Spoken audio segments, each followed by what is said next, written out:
Bueno, buenas tardes con todos chicos. Yo soy Carlos Docín, algunos ya me conocen, residente de tercer año del Servicio de Clínica Médica. Y hoy vamos a tratar sobre la insuficiencia cardíaca, actualización, diagnóstico, tratamiento, eh, y así, bueno, vamos aprendiendo todos juntos. Bueno, primero, ¿qué es insuficiencia cardíaca? ¿Qué es?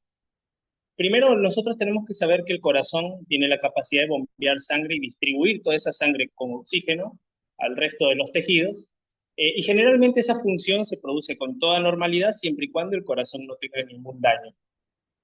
Pero cuando se altera esta capacidad del corazón para bombear la sangre y poder distribuir toda esa sangre en la circulación sistémica a los diferentes tejidos, y estos tejidos empiezan a sufrir las consecuencias de esa falta de perfusión, bueno, entonces se habla de que hay insuficiencia cardíaca porque es la incapacidad del corazón de bombear esa sangre para distribuirla correctamente.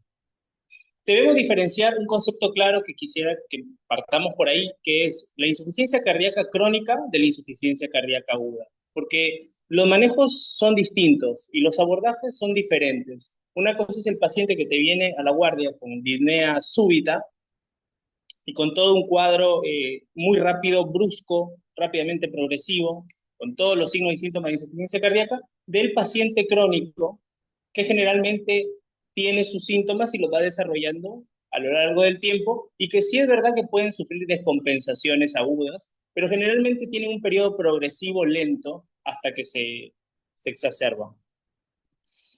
Entonces, hablando de la insuficiencia cardíaca crónica, eh, como ya les había dicho, tiene esas características y la aguda, como su nombre lo dice, trastorno brusco, rápido y los manejos son distintos.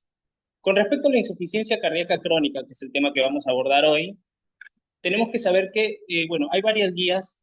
La que vamos a trabajar más que nada es la guía de la Sociedad Española de Cardiología, en donde la última guía de insuficiencia cardíaca se dio en el 2021 y luego tuvo una actualización en el 2023.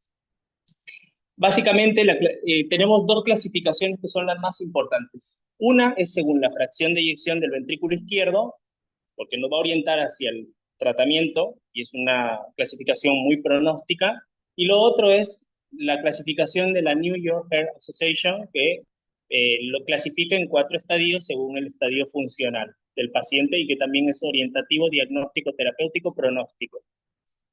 La clasificación primaria, la primera según la fracción de eyección del ventrículo izquierdo, la divide en 3, según cuánto tiene de fracción de eyección.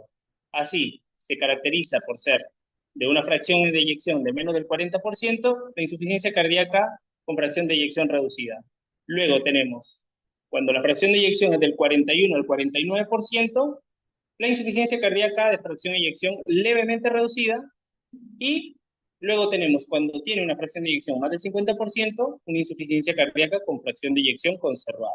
Este término de acá, insuficiencia cardíaca con fracción de eyección levemente reducida, fue introducida en las guías del 2021. Hasta antes este término no se conocía, pero se vio que se podrían dar e introducir manejos a nivel de esta parte intermedia para mejorar los pronósticos a largo plazo de los pacientes. Así que por eso tiene esa importancia en el tratamiento.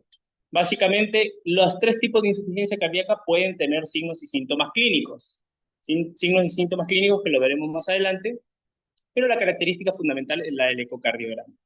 Y en la de insuficiencia cardíaca con fracción de eyección conservada, aparte de los signos y síntomas, hay también otro ítem extra que es la evidencia objetiva de alguna anomalía cardíaca estructural o funcional compatible con disfunción diastólica y altas presiones de llenado del ventrículo izquierdo, ¿sí? Porque puede ser que no tenga disminución de la fracción de eyección, pero el paciente pueda tener síntomas por una insuficiente relajación en la diástole ventricular y aumentar las presiones de llenado en las cavidades ventricular izquierda, luego de la auricular izquierda y luego en la circulación pulmonar. Esa es la primera clasificación que quiero que nos acordemos. Y la segunda es esta, la de la New York Heart Association, que la divide en 4, ¿no? La primera es sin limitación para la actividad física ordinaria, la segunda con una leve limitación para la actividad física. El paciente está en reposo, está confortable, pero puede haber disnea, fatiga, palpitaciones con una actividad ordinaria. Por ejemplo, barrer, hacer algún tipo de quehacer doméstico, ¿sí? Cargar alguna cosa cerca de la casa. Y, por ejemplo, la tipo número 3 ya hay una marcada limitación de la actividad física. Los pacientes generalmente con un bajo grado de exigencia física ya generan síntomas. Ir de aquí al baño, por ejemplo, desplazarse a lugares cercanos, por ejemplo, levantarse, cambiarse, ponerse la ropa, ya podría caracterizarse como una tipo 3. Y la 4 es en reposo. El paciente está disnéico en reposo, está acostado y está disnéico. ¿Sí? ¿Por qué es importante esta clasificación? Porque esta clasificación va a orientar posteriormente hacia cierto tipo de terapias no médicas, que la vamos a ver más adelante. ¿Cómo se hace el diagnóstico? Iniciamos con la parte clínica, con los signos y síntomas típicos y los menos típicos, ¿no? De esto hay una gran gama de signos y síntomas.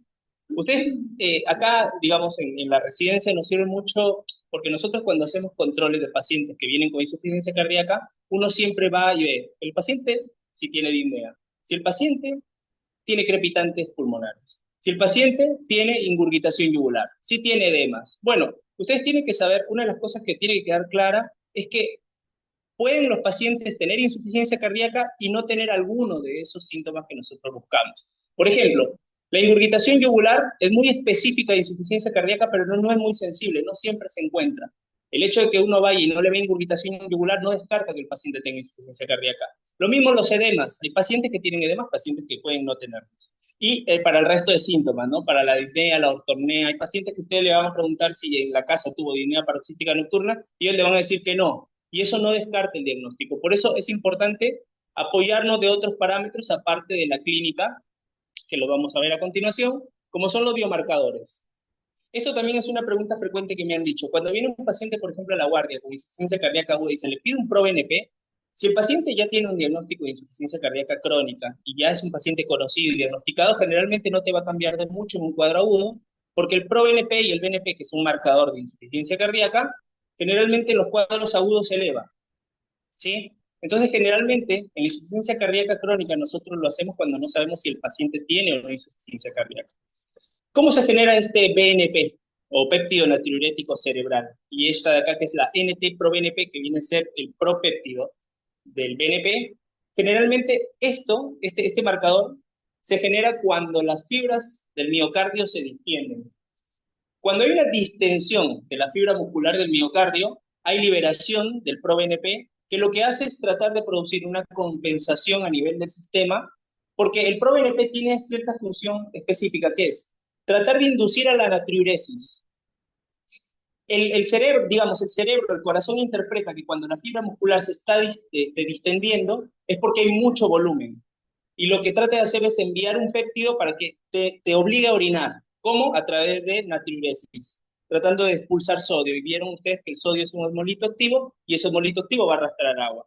Entonces, tiene esa función, pero también inhibe el sistema nervioso simpático, es decir, tiende a producir más bradicardia y tiene efectos antifibróticos y antihipertróficos. Entonces, es todo un mecanismo de compensación que lo que el organismo trata de hacer es ayudarnos, ¿sí?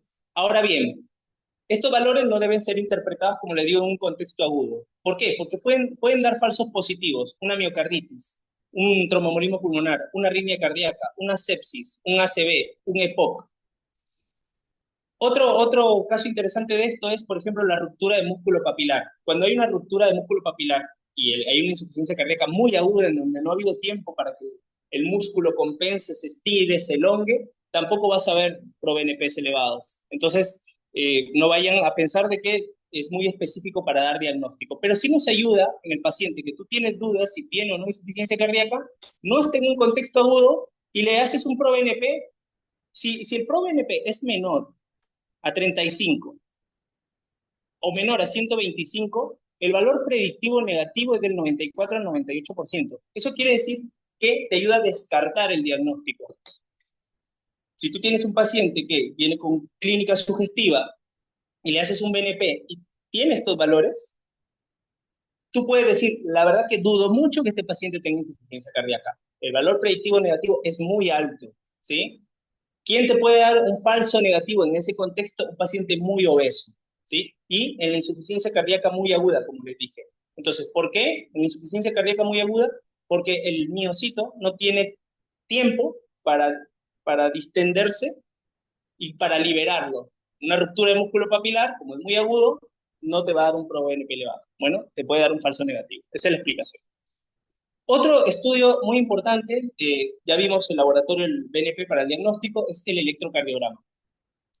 En el electrocardiograma es muy interesante porque el electrocardiograma, primero, ustedes tienen que tener este concepto.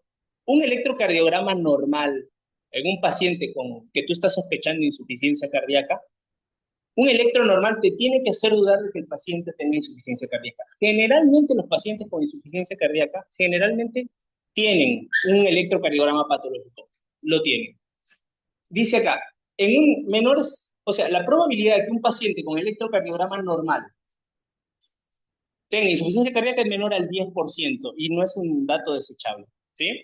Entonces, generalmente puedes encontrar ciertos datos como hipertrofia del ventrículo, puedes encontrar arritmias, puedes encontrar muchas cosas, pero lo que quiero también que se lleven de acá es que te puede ayudar, porque en las terapias, cuando ustedes vayan a ver la terapia después, la farmacológica y la no farmacológica, hay ciertos criterios en los tiempos de conducción del QRS que te ayudan también para tomar una decisión si el paciente requiere algún dispositivo avanzado de tratamiento en insuficiencia cardíaca. Así que el electrocardiograma nos va a dar muchos datos. Nos puede mostrar si también la causa de la insuficiencia cardíaca, por ejemplo, si el paciente tiene un infarto de miocardio más insuficiencia cardíaca, lo vamos a poder ver también en el electrocardiograma, y bueno, otras manifestaciones, un TEP y todo eso, en el diagnóstico diferencial. Con respecto a la radiografía de tórax, bueno, esto también nosotros lo hemos visto mucho, tiene característicamente las líneas de Kerley, ¿no?, que se ven acá, generalmente cardiomegalia, esto que se llama el signo de la redistribución pulmonar, normalmente los vasos tienen que ser mayores abajo y menores arriba, pero acá se invierte y los de arriba son más gruesos y los de abajo no. Y puede haber derrame pleural bilateral con borramiento de los senos, que acá no se ve, pero puede haber. Bueno, básico, el ecocardiograma es otro estudio muy importante que a su vez nos permite clasificar la insuficiencia cardíaca según lo que ya les había explicado, pero también nos permite ver, por ejemplo, la morfología, las paredes ventriculares, signos de infiltración generalizada o regional, las válvulas cardíacas, el ventrículo derecho. Entonces, nos permite dar un estudio completo y de hecho todo paciente con insuficiencia cardíaca debe tener un ecocardiograma. Miren que según la evidencia acá, de las guías españolas de cardiología, nos dice que es evidencia 1B que el paciente, a todo paciente con sospecha de insuficiencia cardíaca crónica, pedirle ProBNP, BNP, un electrocardiograma, un ecocardiograma transtorácico, una radiografía de tórax y hacer un análisis de electrolitos, función tiroidea, para ver, hay que diagnosticar diabetes, lípidos y ver el hierro. Ahora les explico después por qué. Otras pruebas especiales son la resonancia magnética cardíaca. Generalmente la resonancia magnética cardíaca, acuérdense siempre de esto, todo paciente que estén buscando, que tenga una mala ventana cardíaca, que creo que está por acá en una de las indicaciones. Acá, la primera, miren. ¿Cuándo le hago una resonancia magnética cardíaca? Todo paciente que tú le quieras hacer un ecocardio para ver estructura y función cardíaca, pero tienen mala ventana acústica, una resonancia magnética cardíaca es muy buena. Lo otro es, todo paciente que tenga sospecha de alguna enfermedad infiltrativa, tipo miocardiopatía de Fabry, enfermedad inflamatoria como miocarditis, una amiloidosis, sarcoidosis, y todo lo que infiltre el músculo cardíaco, se debe investigar también con resonancia magnética, porque la resonancia magnética da diferentes patrones característicos de ciertas patologías. Bueno, luego, nada, por ejemplo, otros estudios son la tomografía cardíaca, también la CCG, que es la cinecoronariografía. Por ejemplo, dice acá, ¿cuándo está indicado en recomendación uno ve a un paciente con insuficiencia cardíaca hacerle una CCG, una coronariografía? Bueno, cuando el paciente tenga insuficiencia cardíaca más una angina refractaria al tratamiento farmacológico o arritmias ventriculares sintomáticas, está indicado.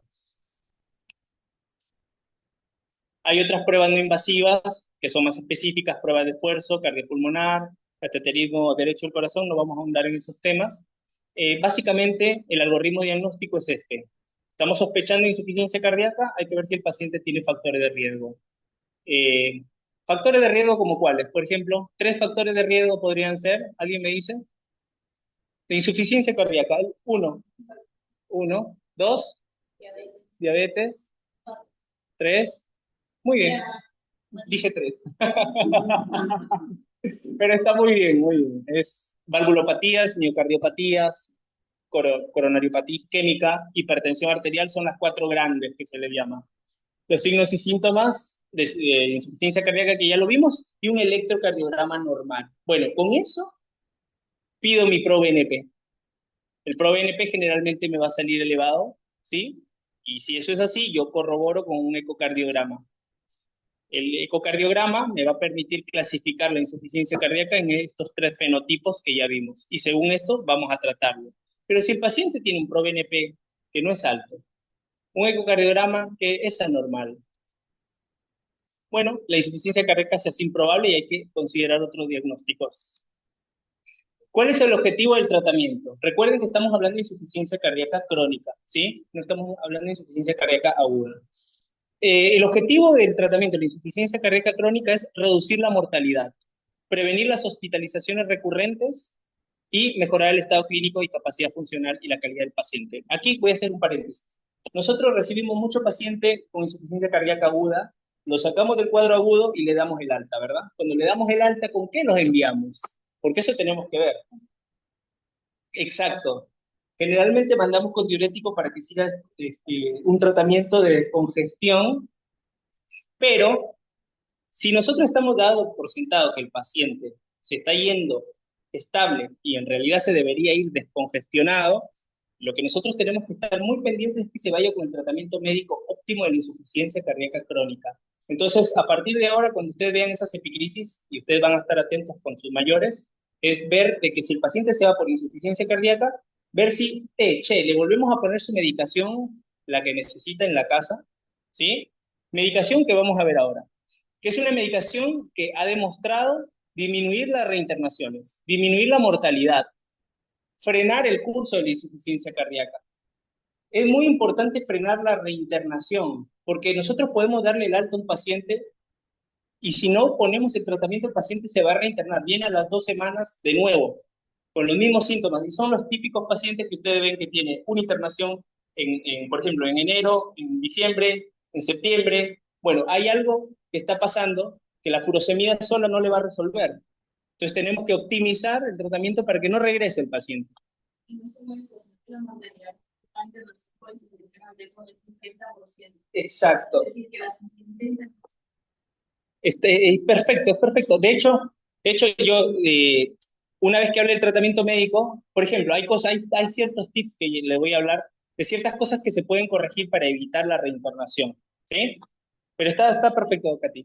Bueno, de los principios generales, se han demostrado, se han demostrado que reducen todo esto, las internaciones, mortalidad, morbilidad, los IECA, los inhibidores de la neprilicina, el receptor de angiotensina, los bloqueadores beta y los antagonistas de los mineralocorticoides o ARM. Este inhibidor de la neprilicina del receptor de angiotensina, ¿ustedes se acuerdan un ejemplo de él, un nombre? Es el sacubitril valsartán. Ahora ustedes, después de esta clase, van a saber para qué sirve y cuándo usarlo. Luego, estos medicamentos, IECA, INRA, betabloqueantes, ARM, son la piedra angular del tratamiento en insuficiencia cardíaca crónica y se deben usar siempre en los pacientes que tienen insuficiencia cardíaca con fracción de eyección reducida, siempre y cuando no haya contraindicaciones o intolerancia. La dosis de estos fármacos, esto es algo que también quisiera que se lleven de esta clase, deben aumentarse hasta las dosis máximas de los ensayos clínicos. O sea, basta de enalapril 5 miligramos. Enalapril 5 miligramos. Bueno, la idea es que estos pacientes vayan subiendo su dosis hasta la dosis máxima tolerada por los ensayos clínicos porque se ha demostrado que la dosis óptima reduce y frena en el tiempo la mortalidad, ¿sí? O sea, yo lo que quiero que piensen es, no basta con poner solo 5 de enalapril, 2.5 de bisoprolol, y pironolactona ni siquiera 25, 12.5, para que no haya hiperpotasemia. No hay que tener miedo a las dosis plenas y óptimas. Y lo otro es, en caso de que el paciente, por ejemplo, tú le quieras dar un IECA pero el paciente no te lo tolere por cierto motivo. Bueno, puedes usar un ARA2, pero también puedes usar un inhibidor de la neprilicina, ¿sí? Sobre todo, este inhibidor de la neprilicina, que es el sacubitril/valsartán, se recomienda, se puede usar como primera opción en sustitución de un IECA, pero también se puede usar en pacientes que continúan sintomáticos a pesar de IECA, betabloqueante y ARM. Y esto yo los quiero, digamos, exhortar a que de pronto lo puedan pensar y sugerir. Porque, por ejemplo, hay pacientes en la internación que están con IECA, están con betabloqueante y están con Espiro y siguen disneicos, sacando de lado de que ellos ya están descongestionados, ¿viste? No tienen que tener diurético porque están descongestionados. Puede haber pacientes que basalmente están disneicos o que tienen sintomatología de insuficiencia cardíaca, que están descongestionados y ustedes le pueden ofrecer, en vez del IECA, ponerle un sacubitril/valsartán y se ha demostrado que mejoran. O sea, es una opción terapéutica que deben tener ahí. Y bueno, otro medicamento que se ha demostrado que tiene disminución de mortalidad, morbilidad y reinternaciones, y que es relativamente nuevo y que en las guías del 2021 se colocaron y que se han reafirmado en la actualización del 2023, son los inhibidores del cotransportador de sodio y glucosa de tipo 2, la famosa dapaglifosina y la empaglifosina. Estos fármacos han demostrado que en pacientes, sea diabéticos o no diabéticos, reducen todo tipo de mortalidad, morbilidad y reinternación, ¿sí? Y se deben usar salvo que tengan algún tipo de contraindicación o intolerancia. En este pequeño cuadro, los mismos fármacos que ya les mencioné, tanto los IECA, los betabloqueantes, los antagonistas de los mineralocorticoides, de la aldosterona, la dapaglifosina, el sacubitril/valsartán, tienen indicación 1A y 1B del sacubitril en insuficiencia cardíaca crónica. Sacubitril/valsartán, un fármaco que muchos olvidan. A veces nosotros nos olvidamos y ni siquiera sabemos para qué sirve. ¿Cuándo darlo? Como les dije, ¿en quién se recomienda? Pacientes que persisten sintomáticos a pesar de la terapia médica óptima. Si está con IECA, betabloqueantes, ARM, panifosina, y el paciente sigue sintomático, le podemos ofrecer sacubitril/valsartán. Eso sí, si le vas a ofrecer sacubitril/valsartán, suspende el IECA. No le des IECA al sacubitril/valsartán, porque tiene mucho riesgo de angioedema, ¿sí? Y no se debe hacer porque ya le está dando valsartán.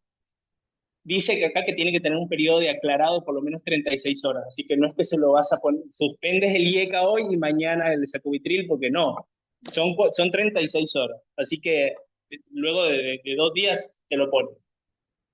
El paciente tiene que tener un clearance de 30 y tienen que saber que los pacientes pueden tener hipotensión sintomática y es como que lo más molestoso del sacubitril/valsartán. El paciente es como que se hipotensa, pero generalmente es bien tolerado.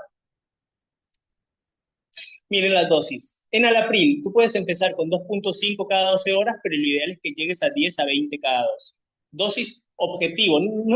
Acá no dice dosis máxima, porque no se trata de dosis máxima. ¿No? ¿Cuál es la dosis objetivo? Yo empiezo con una dosis chiquita porque quiero ver si el paciente no tiene intolerancia, pero mi idea es que el paciente tenga esto, 10 a 20 cada 12. Lo mismo vamos a ir a los betabloqueantes que nos gusta mucho. Bisoprolol, 1.25. Empiezo con eso, pero mi idea no es que se quede con el Corby 2.5 cada 12. No, la idea es que se vaya subiendo la dosis hasta la máxima tolerada y la dosis óptima de betabloqueante de 10 miligramos cada 24 horas. Ustedes tienen que pensar que si ustedes llegan a 10 miligramos en 24 horas, a diferencia de un paciente que está con 5 miligramos en 24 horas, el que está con 10 miligramos está más protegido que el otro, porque la dosis óptima es de 10. Lo mismo acá, espironolactona. Por favor, nada de 12.5. 12.5 no sirve. Es 25 miligramos de inicio y la idea es ir con 50, ¿sí? Es llegar a la dosis óptima. La dapaglifosina, 10 miligramos, esa no cambia. Y acá tenemos losartán, 50 miligramos 24, es la mínima. Miren que hay muchos pacientes que están sintomáticos y no mejoran y dicen, chuta, que no mejora con losartán, no mejora con bisoprolol. ¿Cuánto tiene losartán? 50 miligramos. ¿Cuánto tiene bisoprolol? 2.5 cada 12. ¿Cuánto tiene? No, puedes subirle la dosis, ¿viste? Otros fármacos utilizados, los diuréticos de ASA, ARA2. El ARA2 sobre todo se recomienda en pacientes que tienen intolerancia a los IECA, ¿sí? No toleran los IECA, los INRA, o sea, el sacubitril/valsartán, le das un ARA2. Los diuréticos de ASA, más que nada en pacientes con signos de congestión, nosotros los podemos mandar de alta con diurético bioral. Recuerden una cosa, el objetivo de cuando tú mandas un paciente con diurético a la casa, viste que ustedes van a ver las epicrisis y dice, se va con furosemida oral.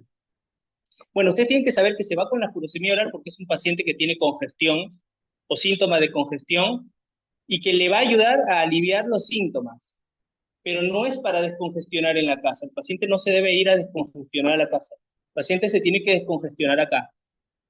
En algún momento, cuando hablemos de insuficiencia cardíaca aguda, que es un tema muy interesante, después charlaré con su JR a ver si lo damos, pero si hablamos de eso después, eh, hablamos más en profundidad de ese tema.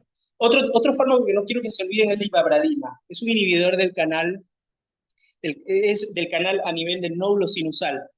Esta ibabradina es muy interesante porque es un fármaco que lo utilizas en la insuficiencia cardíaca con fracción de eyección reducida, con ritmo sinusal, no con fibrilación, con ritmo sinusal, pero que sean esos pacientes que con insuficiencia cardíaca y ritmo sinusal pasan muy taquicárdicos, 70, más de 70, 80, 90 latidos por minuto. Están muy simpático tónicos.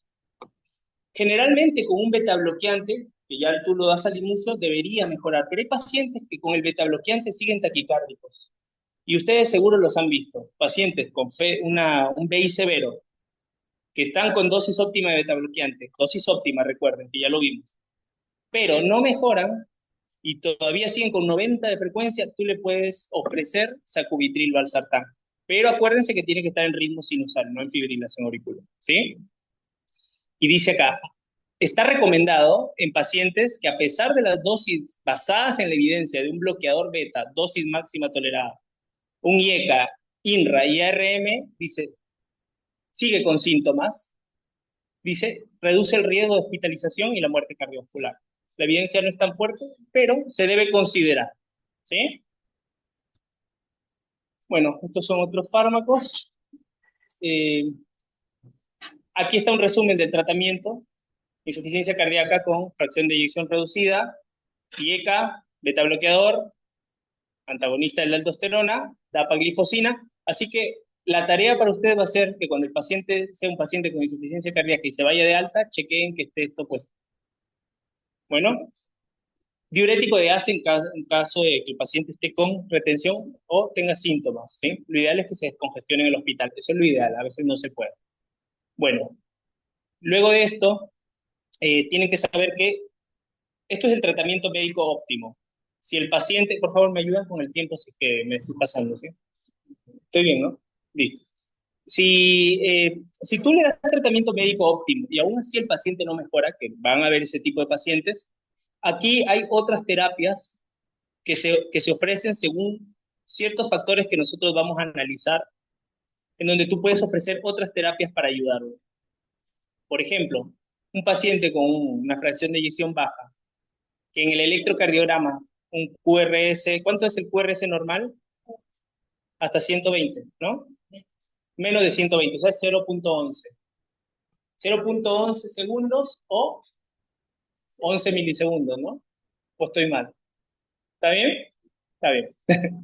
Un paciente que no tenga un QRS ancho, y cuando sea apropiado, y esto, si es un paciente que tiene una insuficiencia cardíaca por un infarto miocardio, se podría ver la opción de ponerle un DAI. Ahora vamos a ver las indicaciones de esto. Cuando es un paciente que tiene una insuficiencia cardíaca, pero no es isquémica, medio que la recomendación también se debe considerar, pero no es tan fuerte la evidencia como en la isquémica. ¿Por qué en la isquémica? Porque un paciente que hace síndrome coronario agudo, que hace infarto, que te destruye y te necrosa el miocito, generalmente hace alteración de repolarización y tiende a generar arritmias. Hace tejido arritmogénico. El tejido friable de la isquemia cardíaca es arritmogénico y por eso te tiende a dar más taquicardias ventriculares. Y en la cardiopatía isquémica con taquicardia ventricular, el paciente de pronto está durmiendo y amanece y está muerto porque le dio muerte súbita. Así que en estos pacientes se puede dar un DAI. ¿Viste la muerte que el paciente amanece y murió? Le dio un infarto en la noche, una taquicardia ventricular que no se pudo prevenir. Bueno, tenemos también acá, ¿no? El paciente con una fracción de eyección mayor al 35, dice, o el tratamiento con dispositivos cuando este indicado es inapropiado. Bueno, acá se dan otras opciones que después la vamos a ver. Y un paciente con ritmo sinusal, fracción de eyección baja, pero un QRS ancho, por eso le digo, el electro es importante.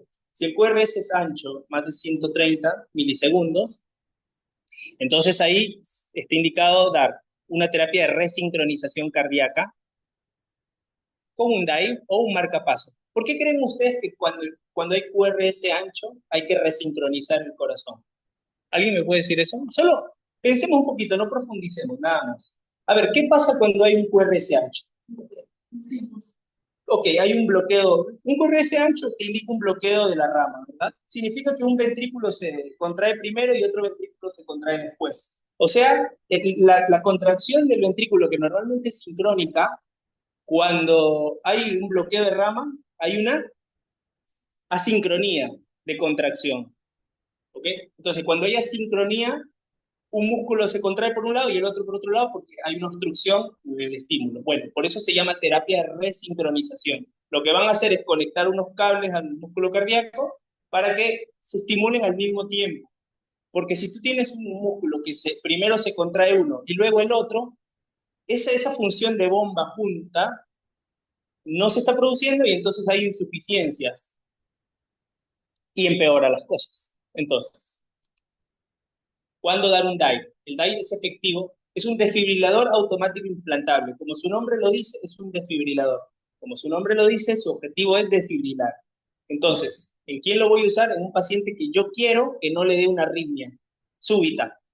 En un paciente que yo quiero que no se me muera de una taquicardia ventricular secundaria a la insuficiencia cardíaca. ¿Qué paciente con insuficiencia cardíaca te hace una arritmia ventricular? Generalmente un paciente con la fracción de eyección reducida. O sea, todo paciente BI severo, acuérdense, todo paciente con BI severo, que está acá en la sala, ojo, te puede hacer una taquicardia ventricular y generalmente tiene fármacos, ¿no? Tiene su betabloqueante y todo eso, pero ojo cuando le suspenden el betabloqueante y no tienen DAL, tiene que estar ojo, ¿sí? Todo medicamento tiene su indicación. Algunos están con amigadrona, ojo con suspenderlo. Entonces, bueno, recomendaciones del DAI. Las recomendaciones más importantes. ¿Cuándo das? Hay dos tipos de lugares en donde uno da un DAI, para prevención secundaria y para prevención primaria. Prevención secundaria, aquel que ya ha tenido un evento y quieres que no se repita. Prevención secundaria es un paciente que todavía de pronto no ha tenido, pero podría tener porque tiene factores de riesgo para hacerlo. Pre- ¿Sí? Sí, claro, la primaria. Por ejemplo, la prevención secundaria dice, se recomienda implantar un DAI para reducir riesgo de muerte súbita y mortalidad por cualquier causa en los pacientes que se han recuperado de una arritmia ventricular. O sea, es prevención secundaria, porque el evento primario, que fue una arritmia ventricular, ya sucedió. Causante de inestabilidad hemodinámica y tienen esperanza de vida de más de un año o buen estado funcional si no haya causa reversible. Ah, y esto, si no haya causa reversible. Porque si el paciente tenía una taquicardia ventricular, pero la causa es reversible, no le vas a poner un DAI. O sea, si tienes un paciente que tiene hipocalemia, por ejemplo, hipercalemia, algún trastorno electrolítico que es reversible, y tú dices, no, pero tuvo una taquicardia ventricular y se recuperó, le voy a poner un DAI. No, o sea, no, tiene que ser una causa que no es reversible, ¿sí?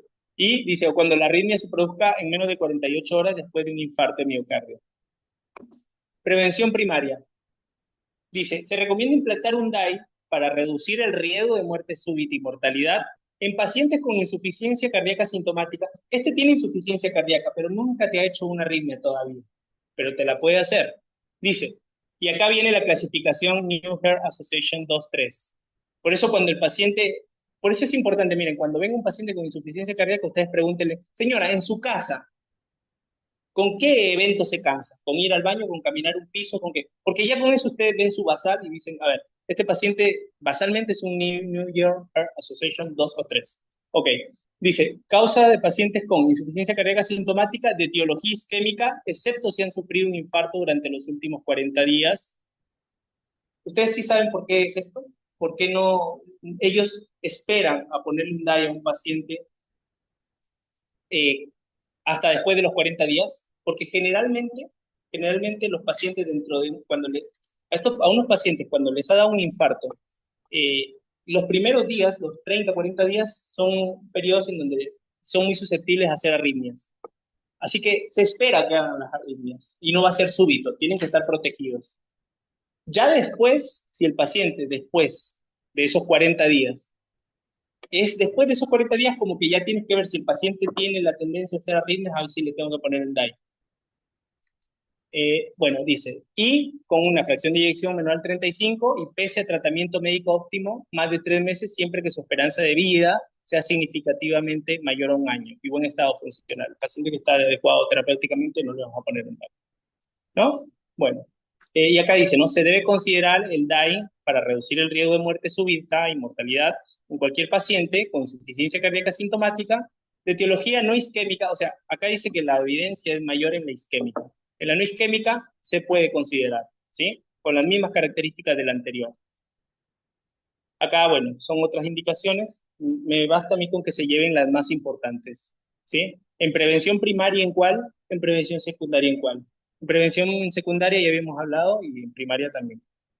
Y la terapia de resincronización cardíaca. Ahora cuando escuchen este término no se van a asustar y no van a decir llamen al cardiólogo. Resincronización, nada, el corazón está asincrónico. ¿Por qué? Porque tiene un bloqueo. Así. Hay que resincronizarlo para ayudarlo a que funcione mejor. ¿Cuándo está indicado? Se recomienda en pacientes sintomáticos con insuficiencia cardíaca, sintomáticos con ritmo sinusal, con un QRS mayor a 150 y con morfología de bloqueo de rama izquierda, con una fracción de eyección menor a 35, que a pesar del tratamiento médico óptimo, no mejoren los síntomas y a efecto de reducir síntomas y la mortalidad. 1A, evidencia.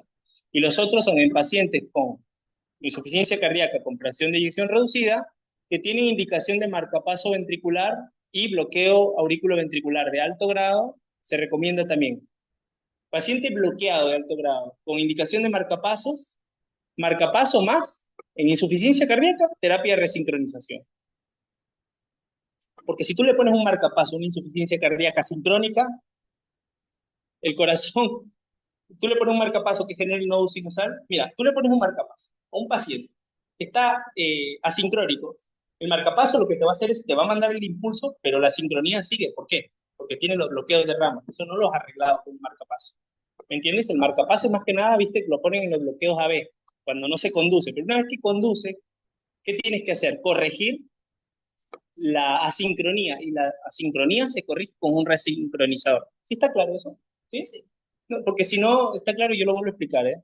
Cuando tú pones un marcapaso al paciente, generalmente es un bloqueo AB completo, es porque no se conduce el impulso. Tú le pones un marcapaso y el paciente conduce, dando por sentado que el paciente tiene todas las fibras de la de Purkinje íntegras, ¿no?